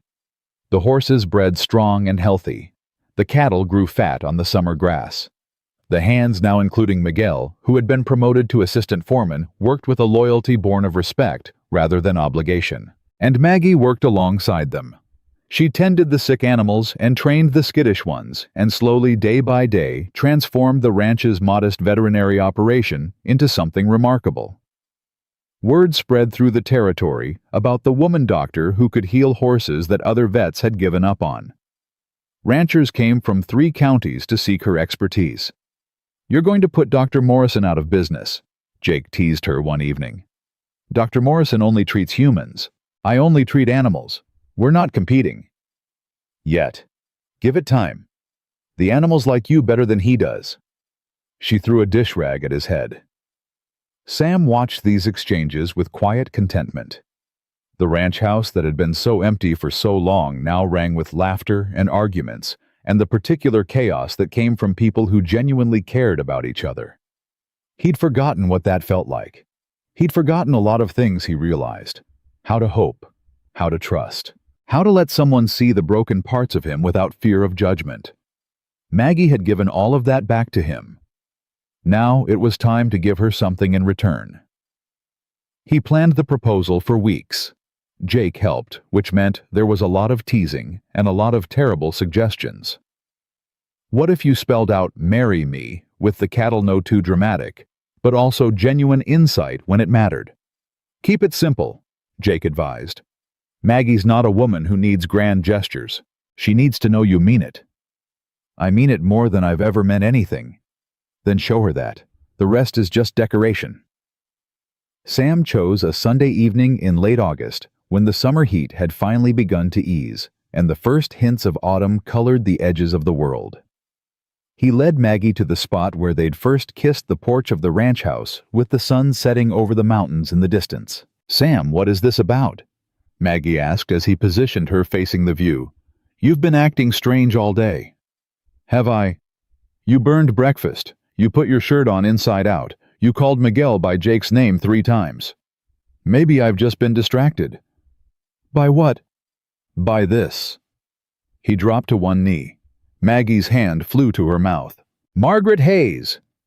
Sam began his voice steady despite the hammering of his heart. "I spent 15 years believing I would never find someone who saw me for who I really am. I built walls so high I couldn't see over them, and I told myself that was protection, when really it was just fear." He pulled out the ring, his mother's ring polished and gleaming in the fading light. "Then you showed up with blood on your sleeve and fire in your eyes, and you demolished every wall I'd ever built. You challenged me. You frustrated me. You made me want to be a better man than I ever thought I could be." His voice cracked. "You gave me back my hope, Maggie. You gave me back my faith in the possibility of something good." Tears streamed down Maggie's face, but she didn't look away. She held his gaze with those honey-colored eyes that had captured him from the first moment he saw them. "I don't have a fortune to offer you," Sam continued. "I can't give you mansions or servants or the kind of life you were born to have. All I have is this ranch, these horses, and a heart that's been yours since the day we met." He held up the ring. "My mother wore this ring for 22 years. My grandmother wore it for 40 before her. It's not worth much in dollars, but it's worth everything to me. And I can't imagine giving it to anyone but you." He took a breath. "Margaret Hayes, will you marry me?" The silence stretched for one heartbeat. 2, 3. Then Maggie was on her knees beside him, her hands cupping his face, her lips pressed against his in a kiss that said everything words couldn't express. "Yes," she breathed when they finally broke apart. "Yes, yes, 1,000 times, yes." Sam slid the ring onto her finger. It fit perfectly as if it had been made for her. Maybe it had been. Maybe his mother had known somehow that one day a woman with honey-colored eyes would come along and bring her son back to life. "I love you," Sam said, his voice rough with emotion. "I love you too." Maggie laughed through her tears. "Now stand up before you ruin your good trousers." He stood pulling her up with him, and they stood together on the porch where their story had truly begun. In the distance, Jake let out a whoop that startled half the horses in the barn. "About damn time," he shouted from somewhere behind them. Maggie laughed and buried her face in Sam's chest. "How long has he been watching?" "Probably the whole time. He's not known for subtlety." "I noticed." They stood there until the sun dipped below the horizon and the first stars emerged in the velvet sky. Two people who had been broken by life, finding wholeness in each other. The wedding took place on the first Saturday of September. It was nothing like the grand affair Victor had planned for them. There were no silk flowers imported from Paris, no orchestra from New York, no guest list of politicians and society matrons. Instead, there was the little church in Silver Ridge filled with ranch hands and townspeople, and anyone who wanted to witness the impossible, Samuel Thornton, the stone-hearted bachelor, finally taking a bride. Reverend Thomas Whitmore presided over the ceremony. He was 60 years old, white-haired, and kind-eyed, and he had known Sam since the day he was born. "I've been waiting for this moment for 15 years, he told Sam before the ceremony. "Your mother asked me to pray for you, you know, before she died. She asked me to pray that you'd find someone who could see past your walls. Did you?" "Every Sunday without fail." The Reverend smiled. "Seems like God was listening after all." Maggie walked down the aisle on Jake's arm, since she had no father to give her away. She wore a simple white dress that Ruth Pemberton had altered from her own wedding gown, and she carried wildflowers that the ranch hands had gathered from the meadow that morning. She had never looked more beautiful. Sam felt his throat tighten as she approached. This woman, this fierce, brilliant, stubborn woman, had chosen him. Out of all the possibilities in the world, she had chosen to spend her life with a broken rancher who had forgotten how to love. He would spend the rest of his days making sure she never regretted that choice. The vows they exchanged were traditional, spoken in the small church, with the summer sun streaming through the windows. But when the Reverend pronounced them husband and wife, and Sam kissed his bride for the first time, as her husband, the cheers that erupted from the congregation were anything but traditional. Miguel was crying openly. Ruth Pemberton was dabbing her eyes with a handkerchief. Even Catherine Price, who had traveled all the way from Denver for the occasion, looked suspiciously misty. And Jake was grinning so wide it looked like his face might split in two. "Took you long enough," he said when Sam and Maggie made their way back down the aisle. "Some things are worth waiting for," Sam replied. "Yeah." Jake's voice softened. "Yeah, they are." The reception was held at the ranch with tables set up in the yard and lanterns strung between the fence posts. There was food and music and dancing that lasted until well past midnight. Sam and Maggie danced their first dance to a fiddle tune that one of the ranch hands played swaying together under the stars. "Mrs. Thornton," Sam murmured against her hair. "Mr. Thornton," she replied. That's going to take some getting used to. We have time. She looked up at him, her eyes bright with joy. We have all the time in the world. And they did. The years that followed were everything Sam had never dared to hope for. Their first child came the following summer, a daughter with her mother's honey-colored eyes and her father's stubborn jaw. They named her Eleanor after Maggie's grandmother, and she was spoiled rotten by everyone on the ranch from the moment she drew her first breath. She's going to be trouble, Jake predicted, watching the infant wrap her tiny fingers around his thumb. She's going to be magnificent, Maggie corrected. 2 more children followed. A son named Thomas, after Maggie's father, who inherited Sam's love of horses and could ride before he could properly walk. And another daughter, Catherine, named after the lawyer who had helped them win their freedom, who had her mother's quick mind and her father's quiet intensity. The ranch continued to grow. Sam expanded the horse breeding operation, focusing on quality over quantity, and soon Thornton horses were sought after across the entire Western Territory. Maggie established a proper veterinary practice, training young people who came from as far as California to learn from her. And every evening when the work was done and the children were sleeping, Sam and Maggie sat on the porch together and watched the sun set over the mountains. Do you ever regret it? Sam asked one night many years later. Maggie looked at him, her face softened by age, but no less beautiful. Regret what? Giving away the fortune. You could have had everything, Maggie. Mansions, servants, a life of ease. I do have everything. She reached over and took his hand. I have you. I have our children. I have a home filled with love and purpose and meaning. She smiled. What could $30 million give me that I don't already have? A house that doesn't need a new roof every 5 years. She laughed, that full, rich laugh that still made his heart skip after all this time. The roof gives you something to complain about. You'd be bored without it. I would never be bored with you. Flatterer? Truth-teller. She leaned her head against his shoulder, and they sat in comfortable silence, watching the last light fade from the sky. Jake had married, too, eventually a schoolteacher from Denver, who could match his wit word for word. They had 4 children of their own and lived in a house just over the hill, close enough for Sunday dinners and far enough for privacy. Never thought I'd see the day, Sam said when Jake announced his engagement. The eternal bachelor settling down. Had to keep up with my big brother, Jake replied. Can't let you have all the happiness. Ruth Pemberton lived to be 93 years old, and when she passed, half the town turned out for her funeral. She had been a mother figure to more people than anyone could count, and her boarding house became a memorial in her honor, a place where women fleeing dangerous situations could find safety and support. Maggie funded it from the profits of her veterinary practice. It was called Pemberton House, and over the years it helped hundreds of women start new lives. Ruth would be proud, Sam told her after the dedication ceremony.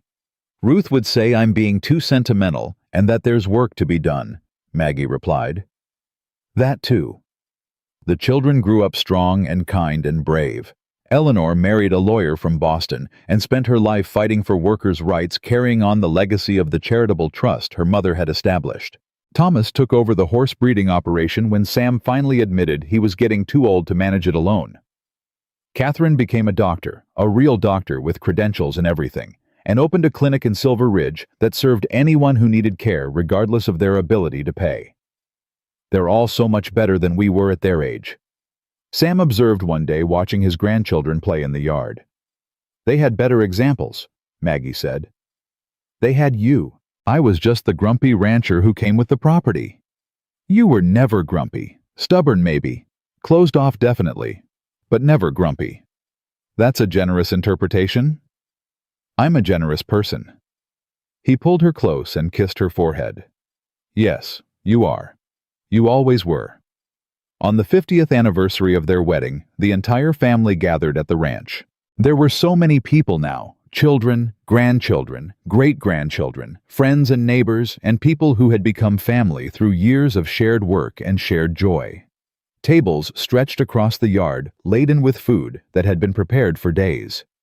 Music filled the air, and children ran laughing through the grass, while their parents called after them to slow down, be careful, watch where you're going. Where? Sam stood on the porch watching it all, and felt his eyes burn with tears he didn't try to hide. Maggie came to stand beside him, her hand finding his with the ease of 50 years of practice. "What are you thinking about?" she asked. "The day I threw my mother's ring in the dirt," he said quietly. "I was so certain I would never find anyone who loved me for myself. So certain that I was destined to be alone. And now."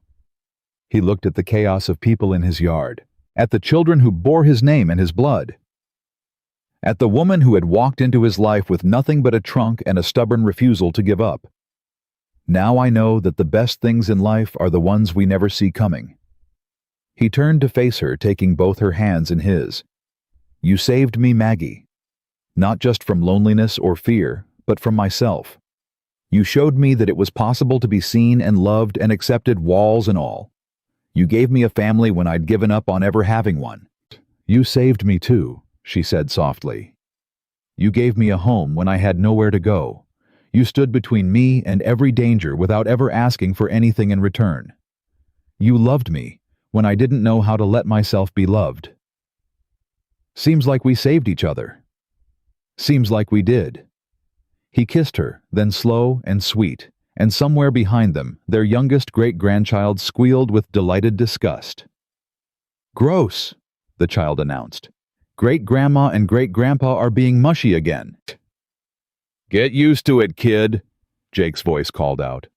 "They've been like that for 50 years, ain't gonna stop now." Laughter rippled through the gathering. Sam smiled against Maggie's lips. "I love you," he said. "I love you too," she replied. And that was the truth of it. After everything, the pain and the fear and the years of running the enemies and the friends and the battles won and lost, love was what remained. Love was what had saved them. Love was what had built this family from two broken people who had found in each other the missing pieces they'd stopped searching for. That evening, as the party wound down and the guests began to leave, Sam and Maggie sat on the porch one last time. The sun was setting, painting the mountains in shades of gold and rose and purple. The ranch stretched out before them, prosperous and peaceful, filled with the evidence of a life well lived. "No regrets?" Maggie asked. "Not a single one." "Me neither." She leaned her head against his shoulder, and he wrapped his arm around her, holding her close. 50 years ago, he had been a man with a heart of stone and a future of nothing but emptiness. Then she had arrived, a woman with blood on her sleeve and fire in her eyes, carrying nothing but a trunk and a determination to survive. She had brought him back to life.